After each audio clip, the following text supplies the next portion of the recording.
Well, welcome to She's in Charge of Business, the podcast for women that know they're ready for more. I'm Becky LaFave, your host and the founder of She's in Charge of Business. And together, we're going to unlock your confidence and clarity that you're looking for to get out of your own damn way and into action in your coaching business. So today, I have a special guest, as always, right? I always bring on the most amazing women. And I met this woman not too long ago. This has been the story so far, because when you show up in places where there's amazing women that you actually can connect to and really dive in with each other and really help showcase each other's work out there in the world, you just make a deeper and better connection. So even though we love this online space, ladies, there's a big world out there of amazing women that you get to work with. So let me bring her on. Hello, Felicia. What's up, girl? It's so great to be here. Oh, Yeah. so good. Yes, it's so true. I mean, not too long ago, we just met, and when you share the same energy, I mean, there was 150 people in the room. Yep. And I met a lot of women. And I would say there was 10 women that I really connected to. And I know that's a spiritual energy. I know that's my intuitiveness of who we are as humans. And, as women, we are always wanting to think we're everybody's friend and we want to be friends with everybody. And that's a beautiful heart to have. Mm-hmm. But realistically, we do know, there's only a few people that you really do connect to at your soul level, and that really can get you everything going in the way you want to work your business. So ladies, hear this. You don't need to be friends with a billion people to have an amazing business for yourself. Yeah, small and less is better, because you can get more intimate, go deeper, really come to understand how you can serve at a highest level. That when we're trying to connect with everybody, it dilutes the impact we're able to make. Dilute your message. Absolutely. Yeah. Well, let me introduce you before we dive in, because I can already tell we got lots to talk about, ladies. So this is Felicia Searcy. She is a 4-time award-winning transformational coach, author, and ordained minister whose purpose is her passion to empower you to discover and express your extraordinary life. Ladies, I love this. I mean, there's so many more things we could talk about, but really what we're going to talk about today is your spiritual side of business and money. And there is a lot to talk about when it comes to this, because I know a lot of people don't think about this. And on my last podcast, Felicia, I talked about as God is my partner. He's my business partner. Yep. And, I know a lot of people believe in God and all of the things, but I don't think they've ever heard it in that way. He's my business partner. When I need some advice, I go to him. Now, is he the only person? No, but I think of him first, because we are connected. We are one. And so he is a business partner. So I love that we're going to talk about this. We're going to talk about the spiritual side of business and money, because ladies, if you don't know, I don't know if I've shared this too much on the podcast, but I grew up Catholic and we didn't talk a lot about money.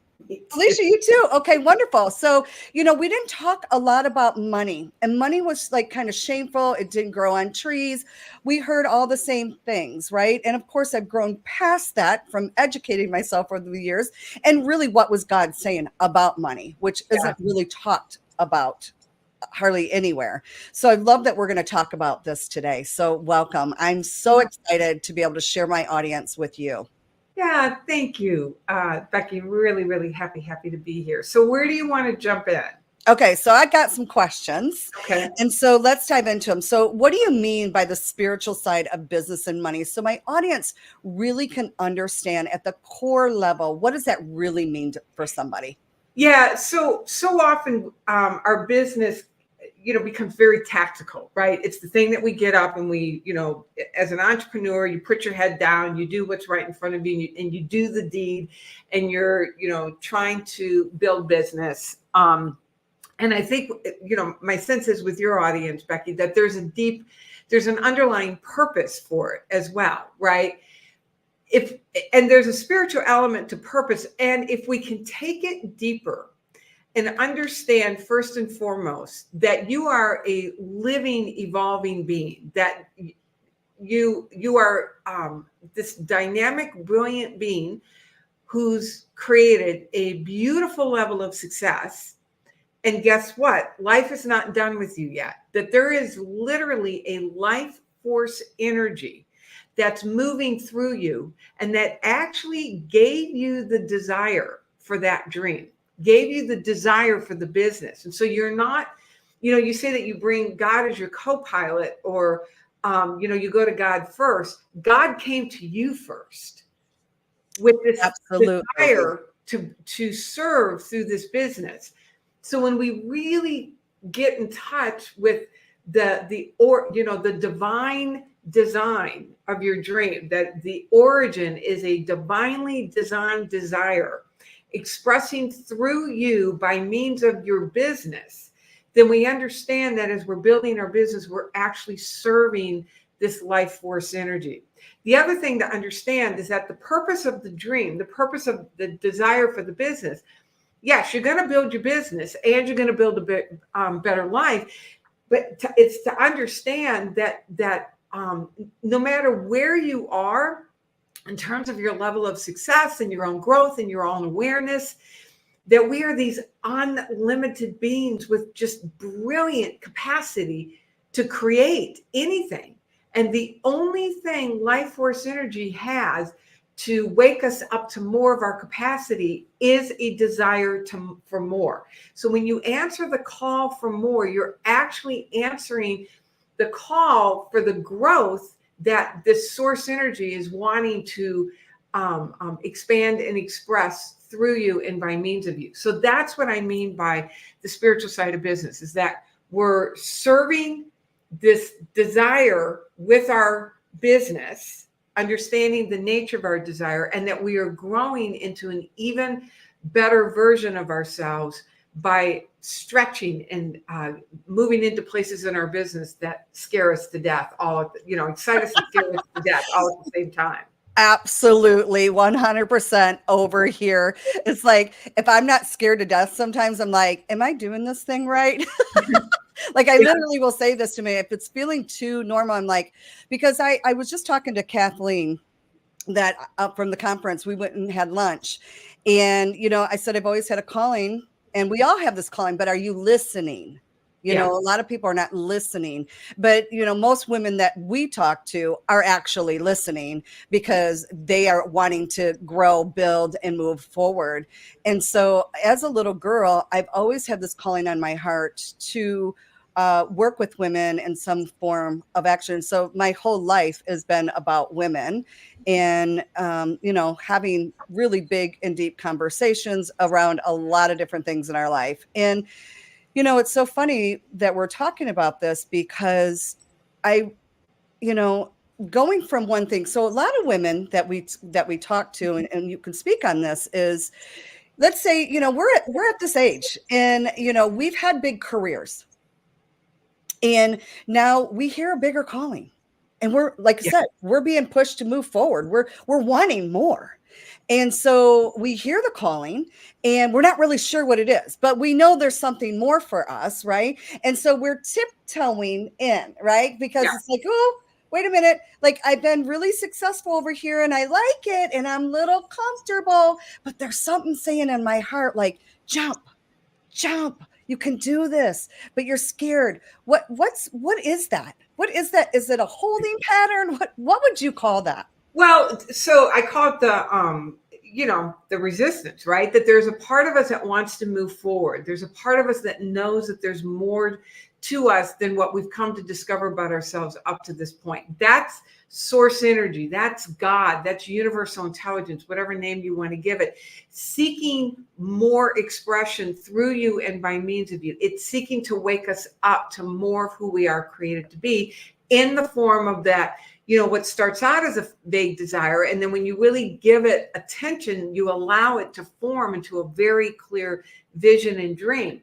And then there's a part that's going to fight for the status quo, right? And Mm. especially, when you're talking about that you've built a high degree of success, you look around, you don't want to threaten that, right? You don't want to jeopardize that. That is like one of the most dangerous places to be, is in that place of doing really well and feeling that urge, that desire for more, because that's where people become so honed at talking themselves out of what's greater, right? I don't want to work that hard. I should be grateful for what I have. Why would I risk everything that I've built? And that's the place where the highest degree of transformation exists, because you're stepping out in this from a place of a greater degree of risk. It's easier to step out when things are kind of like in the pits, but when things are going well, that's a leap of faith, and that's where the most profound transformation can happen. That's that life force energy knocking at the door of your heart saying, well done with what you've done up to this point. And now there's so much more that life wants through you, for you, and from you. I love that. Because I feel like there's a lot of women that go through this at this age, to be honest with you, because if you've been a successful woman and you are empowered to do more, be more, you will tend to hear, well, when is enough enough? Don't you have everything you need?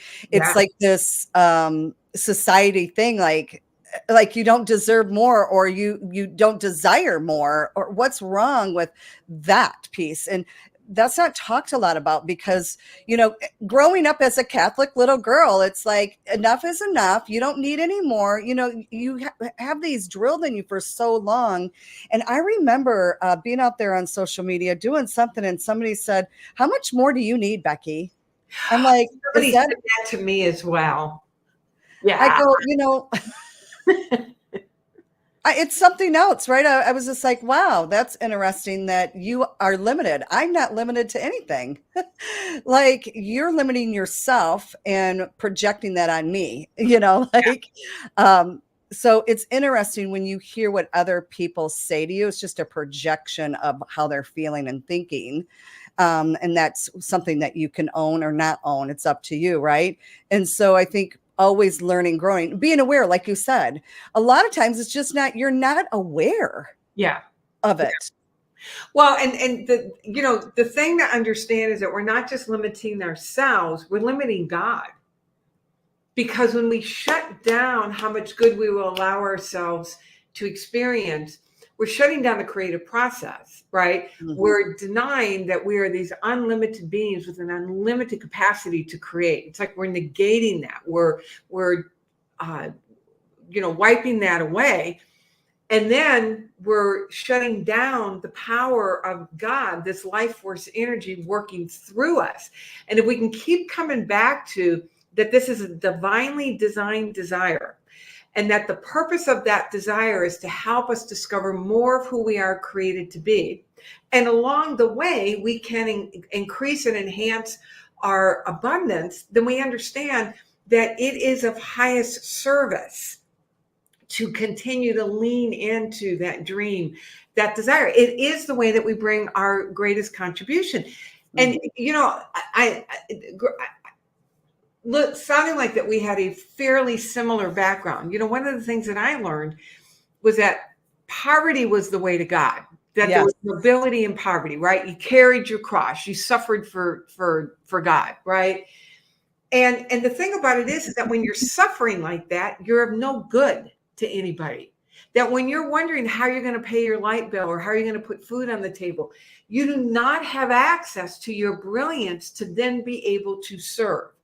When you allow yourself to really experience a high degree of abundance, you have so much more access to your creativity, your ingenuity, and you can then give back. I love that my company, I was able to retire my husband 7 years early without changing our quality of life. And I love that my company, as I serve thousands of people around the world, building lives that they love, we contribute tens of thousands of dollars to charitable organizations that are doing good work. I can't do that struggling or apologizing for my good. Exactly. I So love we're that. expanding the presence of source energy when you grow and you expand you and what it is that you desire. Yeah. Stop being unapologetic and just do the thing that you're here to do. Yeah. I love that. So when you talk about what does it mean? We talked about the business side. Now let's talk about the money side a little bit more. What does that really mean to create more money and on a spiritual level? Yeah, well, there's so much junk around money, and I know you know this, right? Um, when we can come to understand that money is just simply energy, and it's an energetic exchange, right? And that money is actually a divine idea. Um, and here's the other thing, and this may raise a few hackles. And, as a minister, I comfort the afflicted and then I afflict the comfortable. Um, that, where was I going with that? That when we really open ourselves up to a greater degree of financial abundance, we're opening ourselves up to a greater expression of the source energy through us. We are actually meant to be wealthy in the way that feels good for us, right? And everybody has their own definition of what that is, but notice if you water it down, Right. because there's some illusion in your head that there's something wrong with having financial abundance. There's something wrong with having money. One of the things that I often heard, I haven't heard it in a while, but I used to hear it quite often, is that people talked about how they were afraid to, quote, get too much money because money does things to people, right? Oh yes, I heard it a lot too, and I know our audience. Some might be thinking it too, and that's might be what's holding themselves hostage to That's it. success. Well, so the thing to understand is that money, especially as a business owner, money represents impact. I know that every single penny that comes into my bank account represents somebody who made a decision for something that mattered to them, and they're allowing me to support them. And now I get to share a system that has the potential to fundamentally transform the trajectory of their life. That every penny that comes into my bank account represents that. Yeah. So first and foremost, to understand that when there's that financial exchange, somebody is saying, I want what you have to offer. You can help me. And here's the part that potentially can raise hackles. Everybody has access to the one infinite field of supply. Now, not everybody knows how to access Right. that abundance, but it doesn't mean, it's just like saying every person on this planet has the ability to plug into electricity.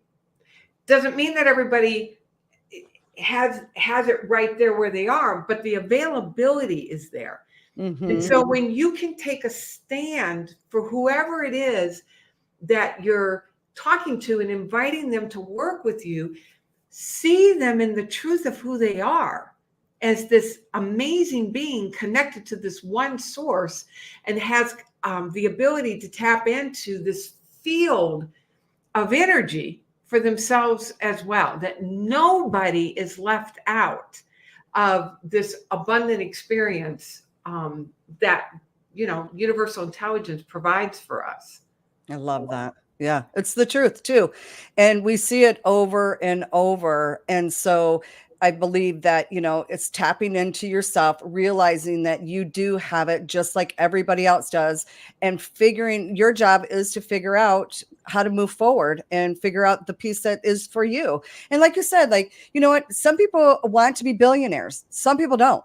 Some people just want to make six figures. Some people don't. Some people want to make more because they have a lot more to contribute to the world figure out what it is for you. Like you said, What would you love? That's the question that I always bring people back to. Not what you think you can do, not what you think is appropriate, but it's the holiest question that we can ask, because you're tapping into the stream of love itself. And I'm also going to suggest that the first answer is not it. To keep digging in and asking that question, because you want to get past all of the voices that tell you why this is a reasonable answer, that you want to get to an answer where you're literally shaking in your boots when you think about it. So Felicia, say that question again. Yeah, it's a really basic question, but it's the holiest, most powerful question that you can ask, which is, what would you love? What would I love? What would I love to do, have, give, be? What would I love? Yeah, I love that. And, it's so true to this day for my own self. I always ask myself in a different way, but it's pretty much the same direction. And it's always guided me the right way. My intuition takes over, God's spirit, intuition, whatever you want to call it. Really, you start to really listen and hear. I think there's so much noise out there today, even more so than ever, that's pulling us in every direction. And you're not taking time to be still to listen. Ask yourself the question, but are you being still to listen? I think that is a big problem in our world today. So how do we create a successful business grounded in your spiritual principles? How do we ground ourselves in that? Yeah, first and foremost, when you're working and like, you're building out the business plan, the thing that I would suggest is that first you step back and you really tap into the question that I just shared. What would I love for this to look like? What would I love for this to be? And back to what you shared at the beginning, Becky, when you talked about, God is your co-pilot, realizing that you are receiving the divine download. And so as you're putting it together, really understand that you are receiving a divine idea, and that you actually have a stewardship and accountability to that idea. And then, of course, and this is the beautiful work that you do with people, that you're putting the business foundations in place. You're working with vision and mission and values, and who is it that you would love to work with, and what are the systems.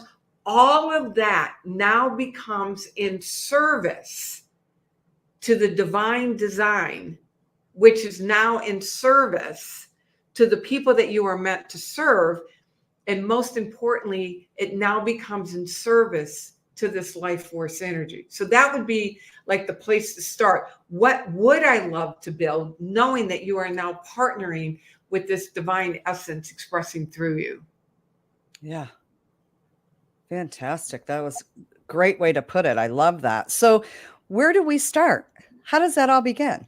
Yeah, so this is where you start. Number one, you start by recognizing just how powerful you are, that you have been given this unprecedented creative capacity. The fact that you think it up is evidence that you can create it. That if we can think it and you build a belief in it, you can achieve it. And so the first thing is to start with really understanding the power of your thinking, and how we're literally building a relationship with this life force energy as you work with your dream. And then to work with the most powerful question that we can work with, to keep coming back. What would I love? Or would I love this? And notice, do you come alive in the presence of an idea as you're starting to write a vision for yourself? That's you connecting. That's you resonating and expressing God energy, source energy, as it's expressing through this design of your dream.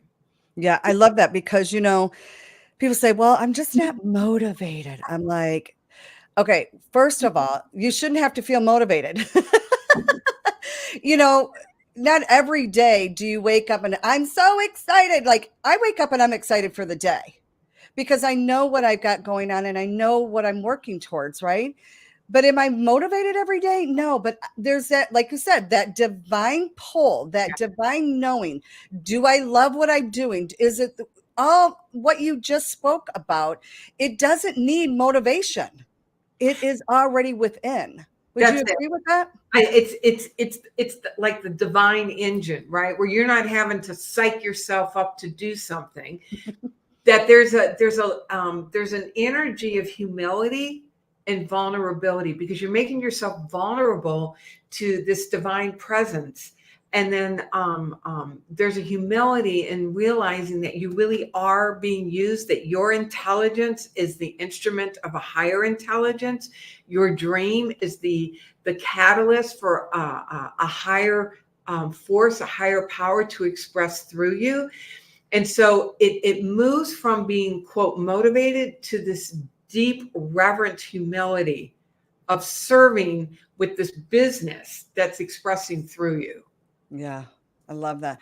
So, would you say what's one tool that you typically give advice to, that says, okay, because years ago, my girlfriend would say to me, "Oh my God, I got the most amazing download," and it always happens when I'm in the shower, and I'm like, "Well, when does mine happen?" So I'm like, when does mine happen? Mine doesn't happen when I'm in the shower. And so I was starting to think, like, when does mine happen? And you know what I recognized? It happens at different times, but when it Yeah. happens the most for me is right before I'm waking up. It's Okay. in between and I forget what that's called, that oh, it's on the tip of my tongue, but it's right before you're waking up. So you're not quite awake yet, and you're in that, what do they call that No, like zone? that twilight zone. Yeah, they have a name for it, but it is like what I would say the twilight zone, that in between. And it's when you're getting these downloads and you're like, you want to wake up because you're like, oh my God, I got to write this down. I'm going to forget it type of thing. Because it's not like when I'm in the shower and I can jump right out and write it down. Or my girlfriend used to keep a notepad stuck to the shower. I kid you not. Oh yeah. Because she That's would get really, them and she would sit yeah. there and write it, because she's like, by the time I got out of the shower, I would forget. And I'm like, yeah, I know. I understand how I feel when I'm waking up. You forget. So, what is one tool that you say if somebody's like, you know what, Felicia, I don't know. When do I listen? How am I listening? Or I'm not getting any downloads. How will I know to? What would be the first step you would share with somebody so they can actually hear what's happening for Yeah. them? So there's a whole process that I actually walk people through. So in a nutshell, start literally writing a vision around what would you love. um, Grounded in gratitude. I'm so happy and grateful, because you're declaring that it's here already. You're just having to come into alignment with it. Stated in present tense. Again, it's happening now. And then you want to really create detail. You want to sensorize it, because you want to give your imagination something to play in the movie theater of your mind. And you want to start training your body to recognize this as your normal. Now, the reason why this is so important is because that vision then informs the downloads, right? Because now you're paying attention to the direction that's coming to you in order to move this vision along. Then there's also a couple of questions that I have been taught that I share with the folks that I have the honor of working with, to become more strategic and actually systematic in listening. And so you're reading your vision, you're putting it on, you're doing what I call generate state. And then you ask these two questions. And so this is a very specific time that you're sitting down and doing this. First question is, if I really believed this dream was possible, what actions would I take? And you write down every single answer that comes to you. Doesn't mean that you're going to act on all of those answers. And at the same time, you want to take dictation of everything that's coming to you. The second question is, what can I do where I am with what I have? Coming to understand that we are so resourced. It is crazy how much supply and resource we really have at our fingertips. Now you want to put yourself in a place where you have access to it. And so you're writing all those ideas down. Once you write those ideas down, then you go back and you identify the ones that pop. They have more energy to them. And then you pull those out, you put them in order of execution. You literally put those on your calendar and then you serve them. So it leaves it less to chance that you're going to get this major download, and you actually become very deliberate and intentional about it. And you literally do this on a consistent basis. Yes, I love this because being, like I said, being very strategic in the way you do it, because ladies, if we think about this, really, if this is your first time learning, or maybe you've heard this for the third or fifth time and you're still not doing it, it is just like when you think about, you know, if you watched a movie, you watched a movie one time, but you know, we remember as kids, like if you had kids, they watched the same freaking movie over and over. And before you know it, they're talking about it and they recite it. They can tell you each line. I mean, they're saying the whole freaking movie. That's what you're saying. Yep. It's like you've got to get it here up in your mind and repeat it over and over as if you are already living the freaking movie. You are embodying this movie just like you did when you were a kid. I always talk about this too. It's like, how did you learn to say the ABCs? You said it a million times. You didn't say it once and go, okay, I know my ABCs. No, it's the same thing. So if you haven't heard it really clear, you can understand it by these little things that we've already done as children. It's like you just have forgotten to do it. Your creativity, all those things has gotten away from you. So rethink about that. A, B, C, D, E, you know, and somebody says, say it backwards. You're like, oh, I only know it one way. Well, two ways to change those habits, those internal patterns, right? One of them is through repetition. Just like exactly what you're saying. We learned our name by hearing it repetitively, right? And the second one is through immersion or impact. A lot of times we'll have experiences that we didn't ask for that impact us. And then we can create deliberate impact experiences where we immerse ourselves in a particular environment, just like what we did when we were at the summit, and you know what you offer your folks, Becky, in terms of helping them immerse in an understanding of the business foundations, because you're literally retraining yourself to see yourself differently. We will never outperform the way we see ourselves. Our dream is the invitation to see ourselves as a even more brilliant and magnificent being that we are. And the more we're able to just own it and repeat it and feel it and take it on, we literally start wiring a recognition for that. And the amazing thing is our world starts organizing accordingly. Yes. Oh, I love that. And we're going to end on that note because that was so good. You know, ladies, I hope that you've taken lots of notes, really go back and listen to this. But I know that Felicia has a special gift for you. So where can they meet up with you, talk to you some more about what they've got going on? What's the special gift that you have for us today? Yeah. So what I did, because as we've shared, vision is foundational to everything, right? Working with that question, what would I love? So I put together a full-on vision toolkit where I've written out instructions describing the art and the science of visioning. I've created a vision meditation to really help you go deep in listening to what would you love, help you show you how to write that vision. And then I give you a daily practice, so you know what to do with your vision once you've gotten it written. So you can get that at FeliciaSearcy.com/spiritual success. And, you know, go grab hold of that. And then, of course, you know, go to my website, FeliciaSearcy.com, for other goodies as well. Wonderful. Well, I'll make sure to have that all in our show notes so they don't have to try to remember it. It'll be in the show notes, ladies, where you can grab it right away. So thank you so much, Felicia, for sharing, you know, all the things that God has put in your way to be able to serve more women and men out there in the world. We really appreciate you being here today. Thank you, Becky. It's been my joy. So, ladies, until next time, own it, embrace it, and celebrate the shit out of it, because you, my friend, are taking